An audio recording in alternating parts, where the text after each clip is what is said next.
ನನ್ನ ಹೆಸರು ಆಯಿಷಾ ಸಂಧಿ ಅಂತ. ತಾವು ಹೇಳ್ತಾ ಇದ್ದೀರಾ 5 ಗ್ಯಾರಂಟಿ ಅಭಿವೃದ್ಧಿ ಅಂತ ತಿಳ್ಕೊಂಡಿದ್ದೀರ ಜನ ಅಂತ. ಹಸ್ದಾರ್ಗೆ ಯಾವತ್ತು ನಿಮ್ಮ ಸರ್ಕಾರ ಇದ್ದಾಗ ಕೇಳಿದ್ದೀರಾ ತಾವು? ಉಪಾಧ್ಯಕ್ಷರೇ ನೋಡ್ರಿ ನಮ್ಮ ಹುಡುಗಿನ.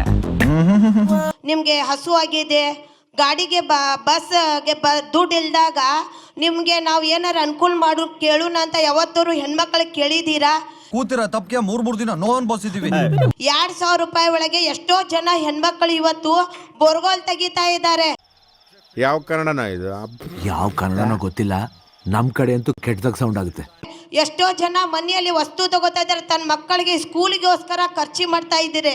ನಿಮ್ಮ ಸರ್ಕಾರ ಇದ್ದಾಗ ಆ ಥರ ಯೋಜನೆಗಳು ಕೊಟ್ಟು ಯಾವತ್ತು ಬಡವ್ರದ ಶ್ರೀಮಂತಿಗೆ ಶ್ರೀಮಂತನ ಮಾಡಿದ್ದೀರಾ? ನಿಮ್ಮ ಸರ್ಕಾರದಲ್ಲಿ ಬಡವರನ್ನ ಯಾವತ್ತೂ ತಾವು ಹೋಗಿ ಕೇಳಿದ್ದೀರಾ ಅಂತ ನಾನು ಕೇಳ್ತಾ ಇದ್ದೀನಿ. ಏನ್ ಅಧ್ಯಕ್ಷರೇ ಲಾಯರ್ ಹಿಂಗ್ ವಾದ ಮಾಡ್ತಾವನೆ? ತಾಯಿ ಒಂದ್ ನಿಮಿಷ, ಯಾವ ಊರು ನಿಮ್ದು? ಬಹುಶಃ ನೀವು ನೋಡಿದ್ರೆ ರೈತಾಪಿ ಕುಟುಂಬ. ನಾನು ರೈತ ಹೋರಾಟಗಾರ್ತಿ, ಕಾರ್ಮಿಕ ಹೋರಾಟಗಾರ್ತಿ.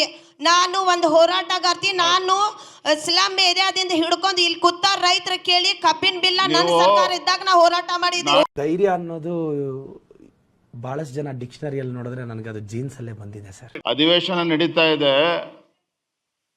ಇಲ್ಲ ಕೇಳಿ ಬಿಡ್ರಿ, ತೊಂದರೆ ಇಲ್ಲ. ತಾವು ಸಮಾಧಾನದಲ್ಲಿದ್ರೆ ಹೇಳ್ತಾನೆ ತಾಯಿ, ಕುತ್ಕೊಳ್ಳಿ.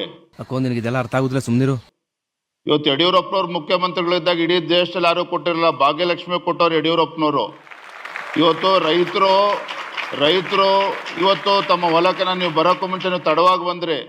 ರೈತ ತನ್ನ ಹೊಲಕ್ಕೆ ಟ್ರಾನ್ಸ್ಫಾರ್ಮರ್ ಹಾಕಬೇಕು ಅಂತ ಹೇಳಿದ್ರೆ 25,000 ರೂಪಾಯಿ ಕಟ್ಟರೆ ಸಾಕು. ಇವತ್ತು ಸಿದ್ದರಾಮಯ್ಯ ಬಂದ್ಮೇಲೆ 3 ಲಕ್ಷ ರೂಪಾಯಿ ಮಾಡಿದ್ದಾರೆ. ನನ್ನ ಹೆಸರು ಯಾಕಪ್ಪ ಹಾಕೊಡ್ತೀರಾ? 3 ಲಕ್ಷ ರೂಪಾಯಿ 2.5 ಸುಮ್ಮನೆ ರೇ. ಹಿಂದೆ ಯಾರೋ ಅದು ಹಿಂದ್ಗಡೆ ಸೈಲೆಂಟ್ ಆಗಿರಪ್ಪ. 2.5 3 ಲಕ್ಷ ರೂಪಾಯಿ ಕಟ್ಟಬೇಕು. ಇದು ರಾಜಕೀಯ ವೇದಿಕೆ ಅಲ್ಲ, ದಯಮಾಡಿ ಇದು ರಾಜಕೀಯ ವೇದಿಕೆ ಅಲ್ಲ, ಇದು ರಾಜಕೀಯ ವೇದಿಕೆ ಅಲ್ಲ. ಕಟ್ಟಬೇಕು. ಬಹುಶಃ ನೀವು ಇದು ಪರಿಸ್ಥಿತಿ. ದಯಮಾಡಿ ಇದು ರಾಜಕೀಯ ವೇದಿಕೆ ಅಲ್ಲ. ರೈತರ ಪಂಪ್ಸೆಟ್ಗಳಿಗೆ ಉಚಿತ ವಿದ್ಯುತ್ ಅನ್ನ ಕೊಟ್ಟಂತವ್ರು ಈ ಬಿಜೆಪಿ ಸರ್ಕಾರ ಇದ್ದಾಗ ಕೊಟ್ಟಿದ್ದಾರೆ. ನಮ್ ಪ್ರಕಾರ ಇಲ್ಲಿ ಪಂಚಾಯತಿ ಕ್ಲೋಸ್, ನಾಟಕ ಬಂದ್. ನಾನ್ ಸತ್ಯ ಹೇಳ್ತೀನಿ, ಊರಲ್ಲಿರೋರಿಗೆಲ್ಲ ನನ್ನ ಬಗ್ಗೆ ಬೇಜಾರು. ನಾನು ವರ್ಷ ನನ್ನ ಮಗ, ಕಚ್ಚರ ನನ್ನ ಮಗ.